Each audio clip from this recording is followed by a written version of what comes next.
Hello, student. I hope you guys are doing well. Today, we are going to deal with a beautiful result related to group and its subgroups. That is the Lagrange's theorem. पिछली class में हमने coset के बारे में पढ़ा, left coset, right coset, and results based on these, and cyclic groups, order of an element. So today we are going to deal with the beautiful results of algebra that called Lagrange's theorem. The order of each subgroup of a finite group is a divisor of the order of the group. The order of each subgroup of a finite group is a divisor of the order of the group. तो result का मतलब क्या है कि जो order है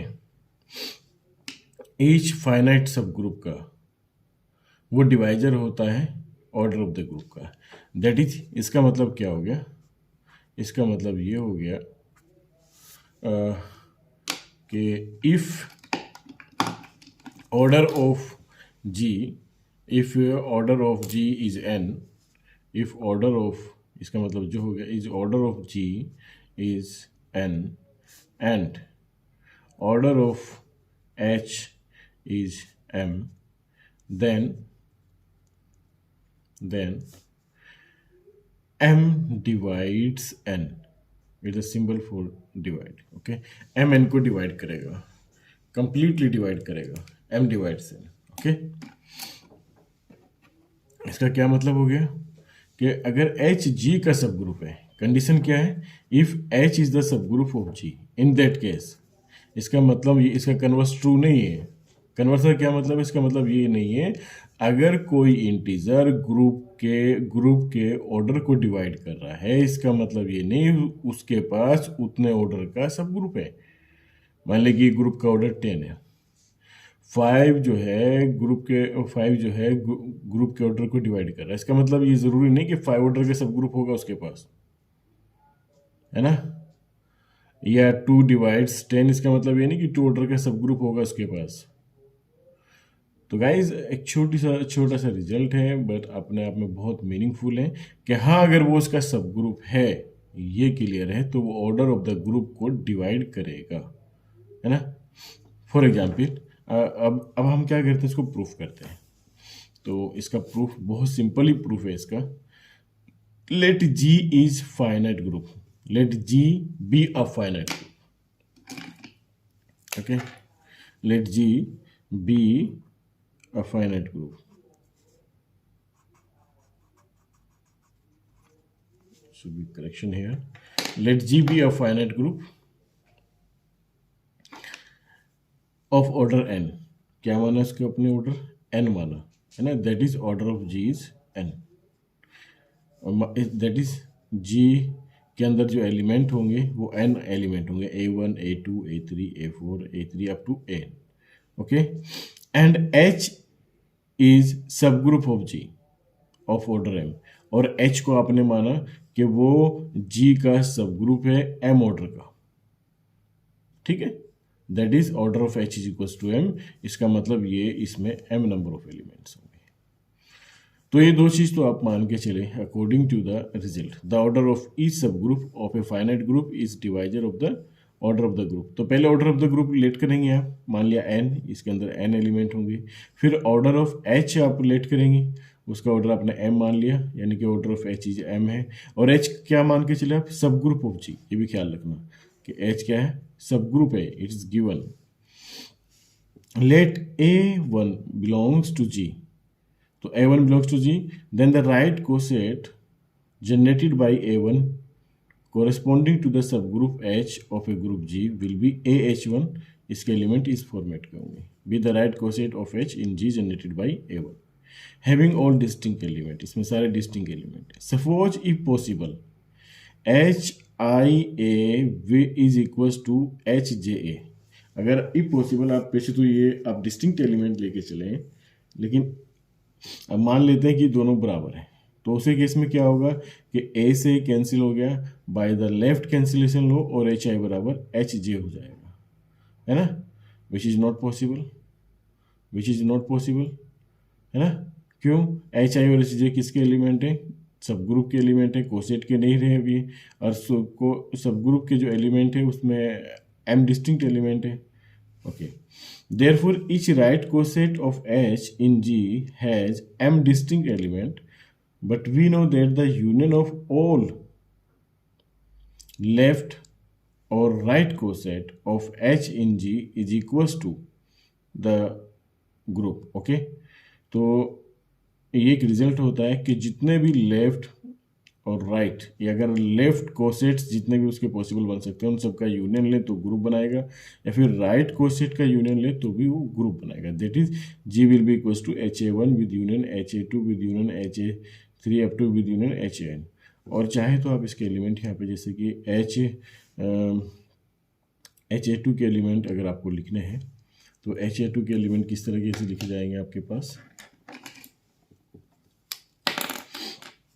HA1 के तो ऊपर लिखे हुए है ना, HA2 के एलिमेंट होंगे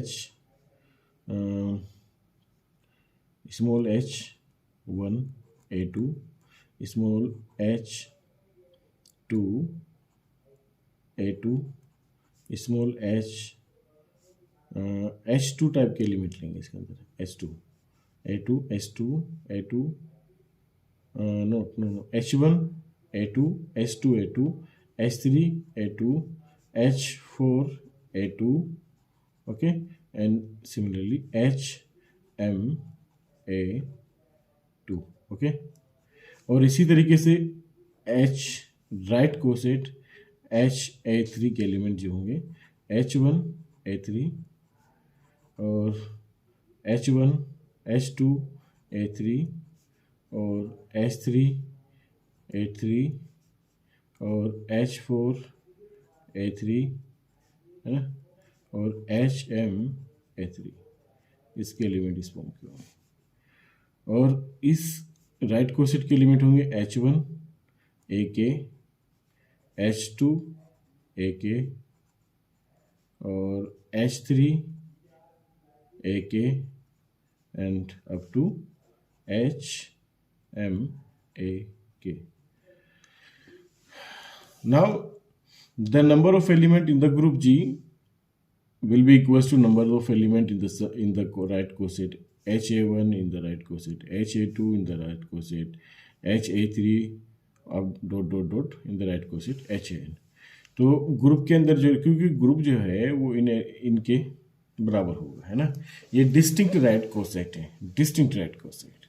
तो जैसे यहाँ पे लिखा है ना, ये आप थोड़ा सा यहाँ पे क्या करें, the each right coset, therefore each right coset of H in G has m distinct element, है ना, सारों के पास अलग अलग एलिमेंट है, किसी के पास भी एलिमेंट सेम नहीं है, डिफरेंट एलिमेंट होंगे, है ना। और हमें ये पता है कि यूनियन ऑफ ऑल, या तो राइट कोसेट का यूनियन हो सारे, या फिर लेफ्ट कोसेट का यूनियन हो, वो ग्रुप के बराबर होता है। तो इस चीज़ का फ़ायदा उठाते हुए हमने क्या करा कि ग्रुप में जो एलिमेंट है वो HA1 में जो एलिमेंट होंगे प्लस HA2 में जो एलिमेंट होंगे प्लस HA3 राइट कोसेट में जो एलिमेंट होंगे, ऐसे HA के राइट कोसेट में जो एलिमेंट होंगे आपके उसके बराबर होंगे, ठीक है। तो फिर आपने क्या करा कि ग्रुप के अंदर एलिमेंट आप n मान के चले थे, और सब ग्रुप के अंदर एलिमेंट जो मान के चले थे आप m मान के चले थे, तो उतने ही एलिमेंट उसके राइट कोसेट में होंगे, है ना, m element plus m element plus m element, और ऐसे ही कितने राइट कोसेट बनाए आपने इसके k टाइम्स, है ना, k राइट कोसेट बनाए, ठीक। ये सारे डिस्टिंक्ट राइट कोसेट है, तो इसमें m एलिमेंट, इसमें भी m एलिमेंट, इसमें भी m एलिमेंट, ये कितने टाइम्स m प्लस हो रहा है, k टाइम m प्लस हो रहा है, ओके, k टाइम्स।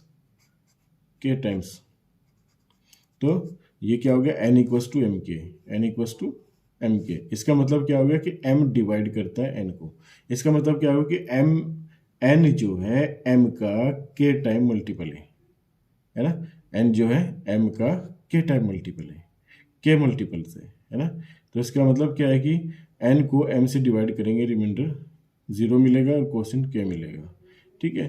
तो n डिवाइड्स n, है ना, m किसका ऑर्डर है, h का, और n किसका ऑर्डर है, g का। It means that order of h divides order of g। बहुत छोटा सा रिजल्ट है गाइज, बस 2 चीज इसमें आपको पकड़ के चलनी है, ठीक।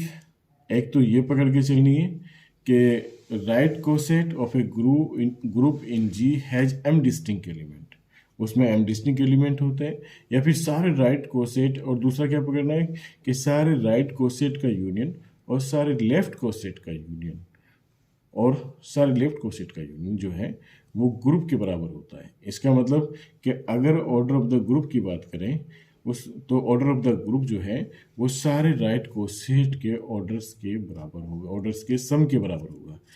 अब गाइस ये तो इसका प्रूफ था।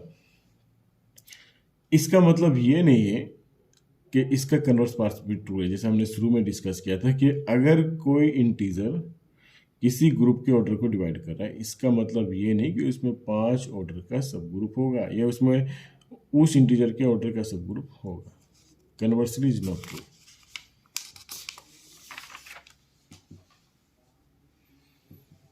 तो आगे बढ़ते हैं हम थ्योरम पे। थ्योरम का जो कन्वर्स पार्ट है उसकी तरफ मूव करते हैं।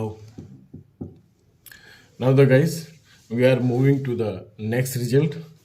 और इसमें एक रिमार्क जैसे कि हमने अभी डिस्कस किया कि the converse of the Lagrange's theorem is not true if G is a group of order n and M is a group and M is an integer that divides n, then it is not necessarily that G has definitely a subgroup of order m. Okay हाँ, theorem की अगर बात करें, next result की बात करें कि show that any group of prime order, अगर किसी ग्रुप का ऑर्डर प्राइम है, do you know the prime order? Prime numbers जो जिसके पास 2 ही डिवाइजर होते हैं, 1 और number itself, for example 2 and 3 and 5 and 7, okay इसी तरीके से 5, 7, 11। तो these are the prime numbers. Prime numbers वो होते हैं जिनके पास सिर्फ 2 डिवाइजर होते हैं। एक तो 1 डिवाइजर होता है, उनको 1 ही डिवाइड करता है, या फिर वो नंबर इटसेल्फ खुद का डिवाइजर होता है, उसके अलावा उसके पास कोई भी डिवाइजर नहीं होता। अगर आप 1 को लें तो 1 is not a prime number. Okay why? क्योंकि 1 के पास 2 डिवाइजर नहीं है, 1 के पास सिर्फ एक ही डिवाइजर है। ओके तो prime number will start from 2। तो अगर कोई भी ग्रुप है ना, शो दैट एनी ग्रुप अगर वो ऑर्डर प्राइम ऑर्डर का है तो can have no proper subgroup, तो उसके पास कोई भी प्रॉपर सब ग्रुप नहीं हो सकता, उसके पास कोई प्रॉपर सब ग्रुप नहीं हो सकता। Let G be a group of prime order, बहुत आसान सा प्रूफ है ना। एक आप ग्रुप मान के चलेंगे प्राइम ऑर्डर का, और फिर एक सब ग्रुप मान के चलेंगे, है ना, जिसका ऑर्डर एम है। तो बाय द लैग्रेंजिस थ्योरम कि जो सब ग्रुप का ऑर्डर है वो ग्रुप के ऑर्डर को डिवाइड करता है। अगर एच जो है सब ग्रुप है जी का, तो जाहिर सी बात है order of H will divide strictly यहाँ पे, है ना, ऑर्डर ऑफ एच डिवाइड करेगा ऑर्डर ऑफ द ग्रुप को, that is M will divide P. अब पी इज प्राइम है तो इसका मतलब एम की वैल्यू है तो 1 होगी या फिर पी के बराबर होगी, क्योंकि अगर एम पी को डिवाइड कर रहा है और पी एक प्राइम नंबर है तो उसके 2 ही डिवाइजर होते हैं, 1 और नंबर खुद, तो ये एम की वैल्यू तो 1 होगी या फिर पी होगी। अगर एम की वैल्यू 1 है तो एम की वैल्यू 1 है, यानी इसका मतलब हो गया कि सब ग्रुप का ऑर्डर 1 है। सब ग्रुप का ऑर्डर 1 है तो ऑब्वियसली ये वाला सब ग्रुप बनेगा, ठीक है। और ये एक इम्प्रॉपर सब ग्रुप है, और या फिर एम की वैल्यू पी होगी, एम की वैल्यू पी है यानी कि order of the subgroup will be equals to order of the group, यानी कि यहाँ पे सब ग्रुप ऑफ ग्रुप बराबर है ना। Thus either H equals to this और एच इक्वल्स टू जी, ये सब ग्रुप होंगे दो, और ये दोनों हमेशा प्रॉपर सब ग्रुप कहलाते हैं, इम्प्रॉपर सब ग्रुप कहलाते हैं। This two are the improper subgroup, है ना, this two are the improper subgroup. Hence a group of prime order can have no proper subgroup. इसमें आप guarantee ले सकते हैं कि अगर प्राइम ऑर्डर का आपके पास में ग्रुप है तो उसके पास जो है प्राइम ऑर्डर के ग्रुप के पास कोई भी प्रॉपर सब ग्रुप नहीं हो सकता, इम्प्रॉपर सब ग्रुप होते हैं। ये भी फिक्स है, उसके पास 2 ही सब ग्रुप होंगे, ठीक है। तो बहुत ही इंटरेस्टिंग रिजल्ट है गाइस। नॉर्मल सब ग्रुप की बात करते हैं, है ना, नॉर्मल सब ग्रुप। तो नॉर्मल सब ग्रुप के लिए पहले उसका सब ग्रुप होना जरूरी है। कोई भी subgroup normal subgroup बनेगा under certain conditions. Now we talk about the normal subgroup. A subgroup H of a group G, a subgroup H of a group G is said to be a normal subgroup of G if for every x belongs to G, and for every small h belongs to H. This implies that X inverse belongs to H.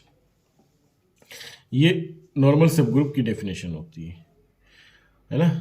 A subgroup पहले यानी कि वो सब group होना चाहिए, उसी के बाद नॉर्मल बनेगा। वो नॉर्मल तब बनेगा अगर सारे एलिमेंट, ग्रुप के सारे एलिमेंट के लिए, एक्स टाइप के एलिमेंट के लिए और एच के सारे स्मॉलेस्ट टाइप के एलिमेंट के लिए वो एक्स इनवर्स टाइप के एलिमेंट अपने अंदर रखे, तो वो नॉर्मल सब ग्रुप कहलाएगा।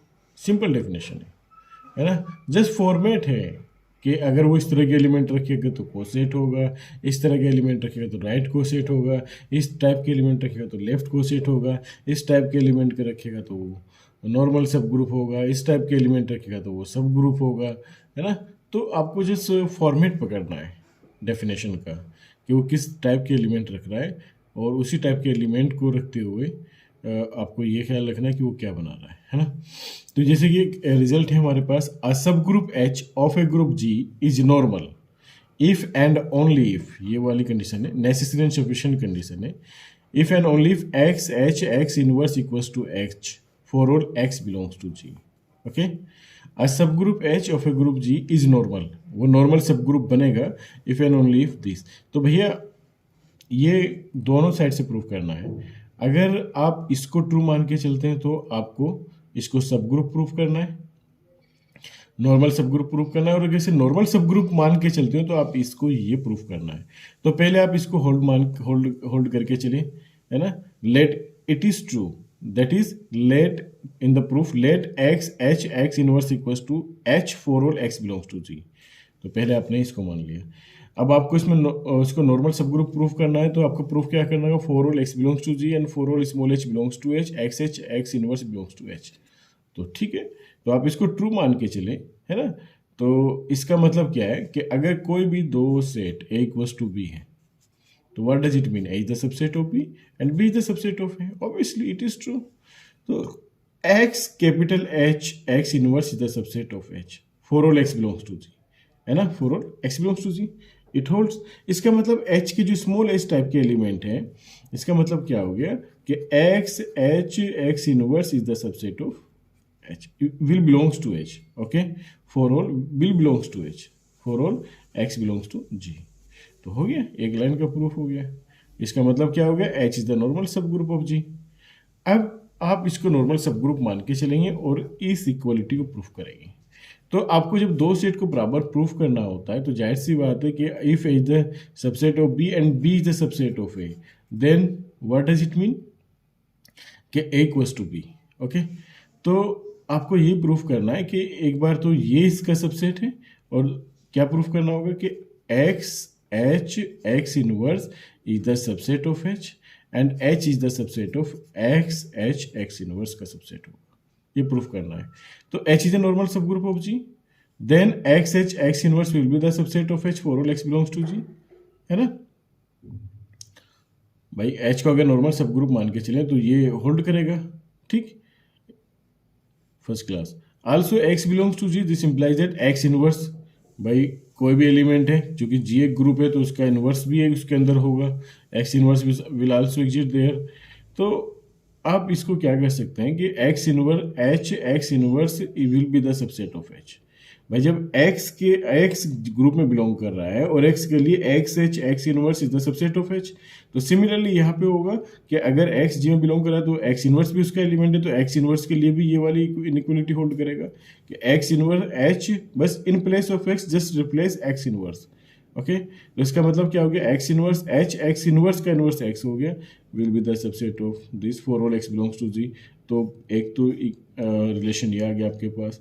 दूसरा, इसी में आप इसी रिलेशन में एक राइट साइड में लेफ्ट साइड में आप एक्स ऑपरेट कर दें और राइट साइड में आप एक्स इनवर्स ऑपरेट कर दें both this side in the above relation, है ना, फॉर, तो कोई इसमें कोई फर्क नहीं पड़ेगा।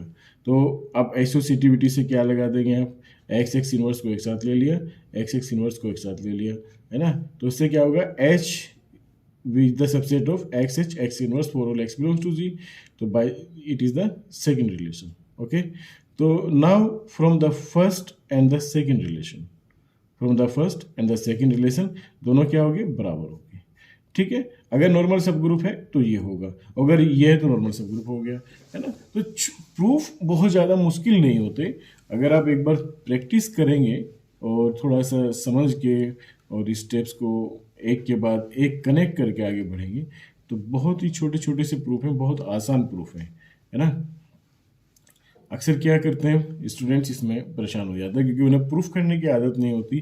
प्रूफ की जो बेसिक टर्मिनोलॉजीज है, बेसिक जो उसके पीछे के कॉन्सेप्ट है, उनको पता नहीं होता कि आपको ये प्रूफ करना तो हमें कैसे लेके चलना होता है चीज़ों को। Okay okay guys, the next result is a subgroup H of a group G is normal subgroup. एक subgroup H of a group G is a normal subgroup if and only if left coset of H in G is a right coset of H in G. Left coset और अगर right coset group में किसी भी सब group का बराबर हो जाए तो वो उसी का होगा जो कि नॉर्मल सब ग्रुप होगा। अगर आपके पास कोई नॉर्मल सब ग्रुप है तो उसका राइट कोसेट और लेफ्ट कोसेट बराबर होगा।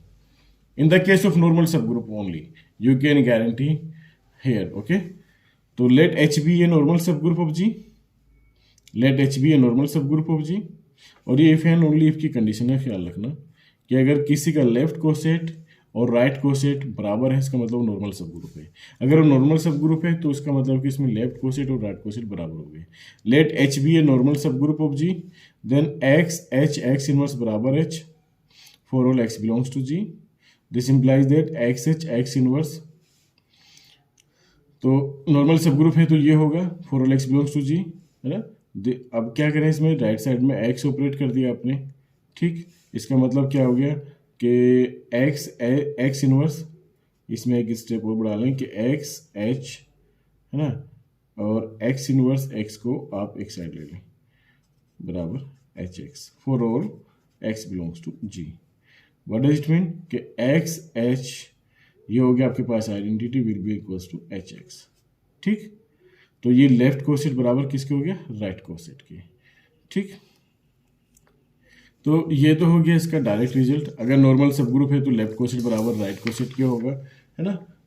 अगर आपके पास लेफ्ट कोसेट बराबर राइट कोसेट है तो उसी तरीके से रिवर्स ऑर्डर में से प्रूफ उसको प्रूफ करना शुरू करते हैं रिवर्स ऑर्डर में, है ना।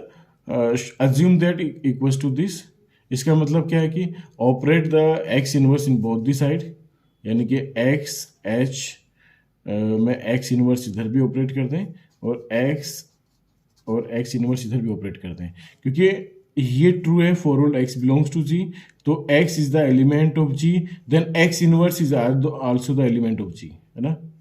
X inverse is also the element of G, तो इसका मतलब क्या हो गया, आपने राइट साइड में एक्स इनवर्स ऑपरेट कर दिया तो x H x inverse will be equals to H, क्योंकि तो आइडेंटिटी हो गया, एच ही हो जाएगा, एच ही बराबर एच होता है। ठीक है, एच ही बराबर क्या होता है, एच, तो हो गया प्रूफ, तो showing that H is a normal subgroup, है ना। तो छोटे छोटे से रिजल्ट है गाइस। अगर हम बात करें सिंपल ग्रुप की, what do you mean by this simple group? A group G is called simple group if its only normal subgroup are G and E. अगर उसके पास सिर्फ दो ही सब ग्रुप हैं, दो ही नॉर्मल सब ग्रुप है, वो नॉर्मल सब ग्रुप क्या है, G और E, तो वो आपका सिंपल ग्रुप कहलाता है ना। अगर उसके पास दो ही नॉर्मल सब ग्रुप है G और E, if its only normal subgroup are G and E, ठीक, तो वो सिंपल ग्रुप कहलाता है। एवरी सब group of N abelian group is normal सब ग्रुप। अगर अबेलियन ग्रुप की बात करें, उसके सारे सब ग्रुप जो होते हैं वो नॉर्मल सब ग्रुप होते हैं। ये बड़ा इंपॉर्टेंट रिजल्ट है। अगर हमें पता है कि अबेलियन ग्रुप है, इसके एलिमेंट्स कम्यूट करते हैं आप उसमें, तो वो क्या बनाएगा, वो नॉर्मल सब ग्रुप बनाएगा, उसके सारे के सारे सब ग्रुप नॉर्मल होंगे, जिसका जितना भी सब ग्रुप बनेंगे उसके वो सारे के सारे क्या होंगे, नॉर्मल सब ग्रुप होंगे। यानी कि let G be an abelian group and H be subgroup of G, इतना तो कर ही सकते हैं, है ना। Now X belongs to G and small H belongs to H, this implies that X H x inverse बराबर क्या होगा, एक्स एच एक्स इनवर्स को क्या लिख सकते हैं आप, जी एक्स एक्स इनवर्स लिख सकते हैं। क्यों ऐसा क्यों करें कि एक्स एच को आप कम्यूट करते हैं भाई, x H is the element of H, x is the element of G, तो एच जब एच का एलिमेंट है, स्मॉल एच का एलिमेंट है, तो स्मॉल एच जी का भी एलिमेंट होगा, क्योंकि एच तो जी का सब ग्रुप है, तो जी अबेलियन है ना, तो अबेलियन है तो एक्स एच बराबर एच एक्स के भी होगा, है ना। तो एक्स एच एक्स इनवर्स बराबर H x x inverse, x x inverse क्या हो गया, आइडेंटिटी, एच ई बराबर क्या हो गया, एच, तो ये एच हो गया ना, स्मॉल एच, तो एक्स एच एक्स इनवर्स किस टाइप का एलिमेंट हो गया, एच टाइप का एलिमेंट हो गया, और एच टाइप का एलिमेंट किस में लेके चलिए हम, कैपिटल एच में। तो this implies that for all x belongs to G small H belongs to capital H, this implies that x H x inverse will belongs to H, then H is a normal subgroup of G, simple, H क्या हो गया आपका, normal सब group बन गया। तो every सब group of N abelian group, अगर ग्रुप अबेलियन है तो इस प्रॉपर्टी का इस्तेमाल करते हुए नॉर्मल सब ग्रुप बन जाएगा। छोटे छोटे से रिजल्ट हैं गाइज, छोटे छोटे से रिजल्ट है ना, प्रूफ भी बड़े आसान है। The intersection of any two subgroup of a group is a normal subgroup, intersection की बात कर रहे हैं, है ना, the intersection of two subgroup, the intersection of any two subgroup of a normal group is normal. भाई अगर H and के दो सब ग्रुप मान के चलें, let H and K be the two normal subgroup of a group G, since H and K are subgroup of G, therefore H intersection K is also a subgroup of जी। ये हम proof करके आए कि अगर ये दोनों सब group है तो ये दोनों, इन दोनों का इंटरसेक्शन भी सब ग्रुप होगा। अब हमें इसे नॉर्मल सब ग्रुप प्रूफ करना है। भाई नॉर्मल सब ग्रुप प्रूफ करने के लिए हमें क्या प्रूफ करना होगा कि एच इंटरसेक्शन की में X H x inverse type का एलिमेंट होगा, है ना, X H x inverse type का एलिमेंट होगा for all x belongs to for all x belongs to G and H belongs to H intersection K, ये आपको प्रूफ करना है। तो भैया ये दोनों सब ग्रुप हैं, ठीक है, ऑफ जी के, this implies that for all x belongs to G, for all x belongs to G and H belongs to H intersection K, this implies that what, कि H belongs करेगा H में, है ना, for all x belongs to G and H also will belongs to capital K for all x belongs to G। H क्या है, normal subgroup है, given है H is the normal subgroup, तो this will implies that कि x H x inverse should belongs to H and similarly and x H x inverse should belongs to K। ठीक है भाई, अगर H आप दोनों के इंटरसेक्शन में लेके चलें तो X वो H में भी होगा और H K में भी होगा। तो अगर H स्मॉल H में है for all X belongs to G and small H K में भी है for all X belongs to G, what does it mean कि H तो नॉर्मल है ना, नॉर्मल सब ग्रुप है, तो X H and X inverse should belongs to H, should belongs to, इसमें बिलोंग करना चाहिए, and X H X inverse should belongs to K, ये K में बिलोंग करना चाहिए। भाई for all X belongs to G, for all X belongs to G, what does it mean, इसका मतलब ये हुआ कि ये तो सेम एलिमेंट है और ये दोनों में बिलोंग कर रहा है, H में भी और K में भी, इसका मतलब होगी X H X inverse should belongs to H intersection K, ये तो कॉमन एलिमेंट हो गया for all X belongs to G, है ना। This implies that what does it mean कि H intersection K is a normal subgroup, is a normal subgroup, हो गया proof.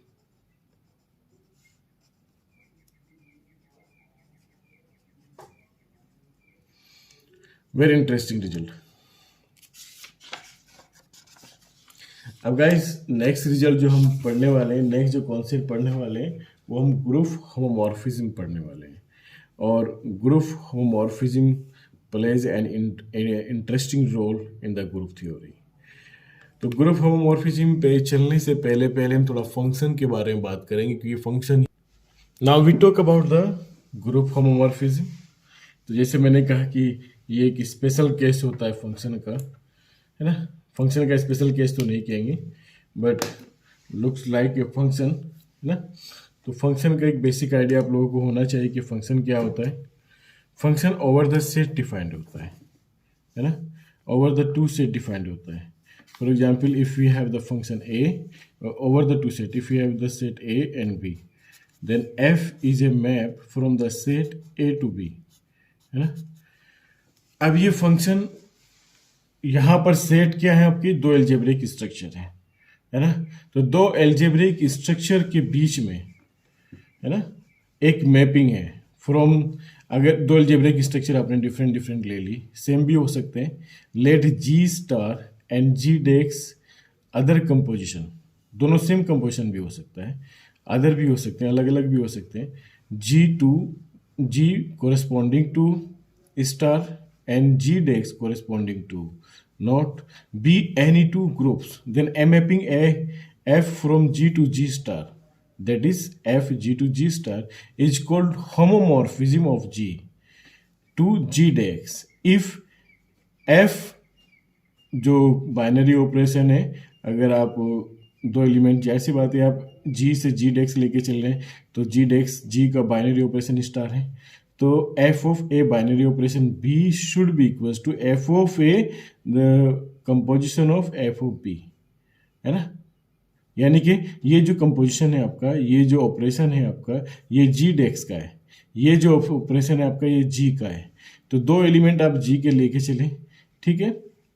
और जब आपने उसमें फंक्शन ऑपरेट किया, तो F of a composition of F of b for all a b belongs to G, ठीक। ये ग्रुप होमोमॉर्फिज्म में बहुत ही आसान सी चीज़ है ना। और इसके कोरिस्पोंड में हम पहले यहाँ पर एग्जाम्पल भी देख लेते हैं। देखो आसान है, जैसे कि for example let G be a group of all real numbers under addition. G एक रियल नंबर का ग्रुप है, अंडर एडिशन यानी कि जी इक्वल्स टू आर, ये है ना। And G dex be the group of non zero real numbers, है ना, non zero real numbers under the multiplication, that is G desks is equals to, non zero का मतलब है R positive, है ना, non zero okay, R naught का मतलब है कि zero to infinity with respect to multiplication, है ना, defined by F of A. और ये डिफाइन कर दे कि F of A equals to 2 to the power A for all A belongs to G, then it is homomorphism. ये homomorphism होगा क्यों कि एफ ए प्लस बी किसके एलिमेंट है, जी के।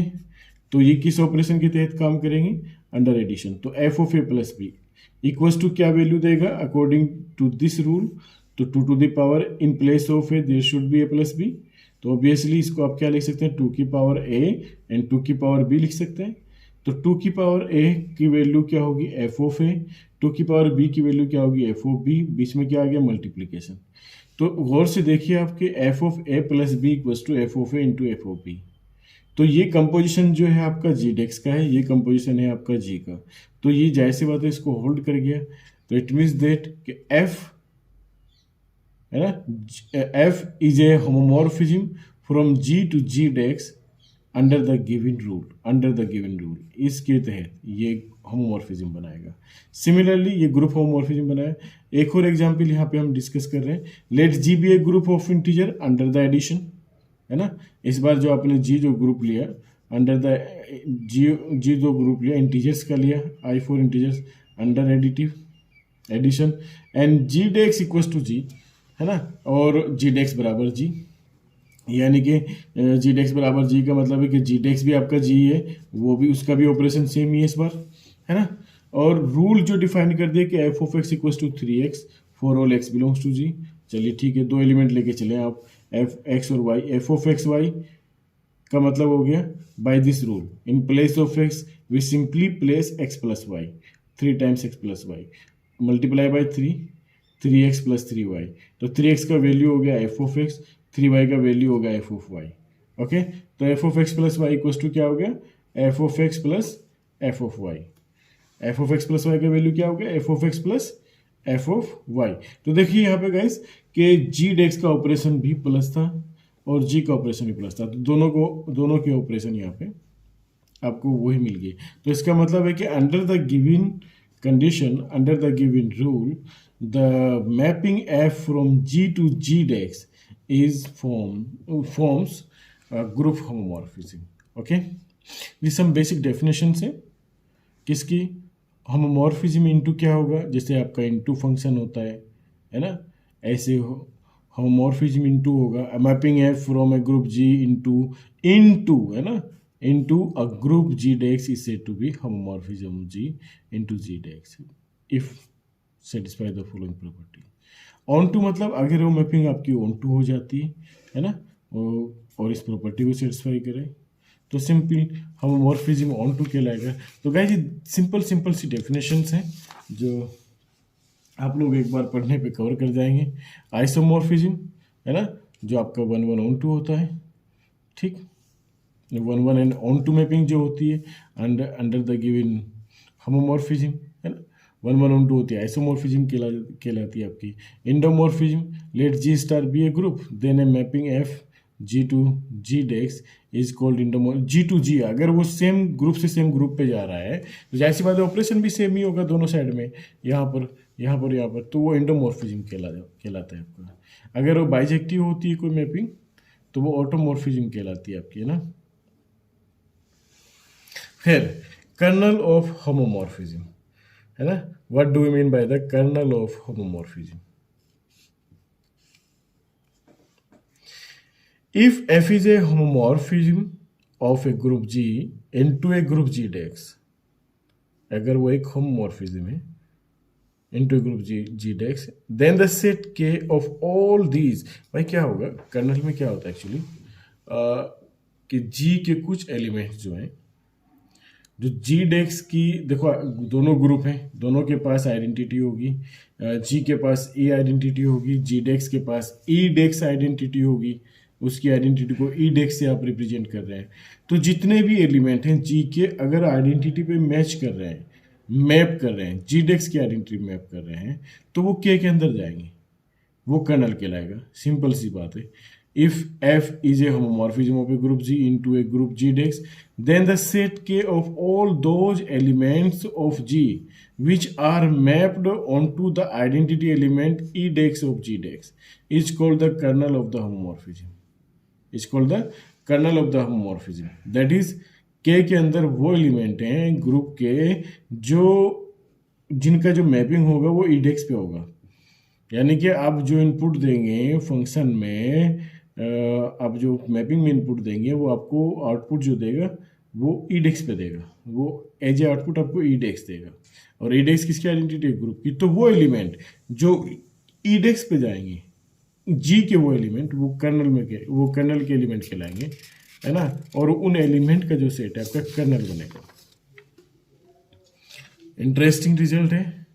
The next one result which will we discuss in the next class or next video lecture. So guys, see you in the next class. Keep learning, keep growing. See you in the next class. Thank you. Results are interesting in itself. I hope you will enjoy this season.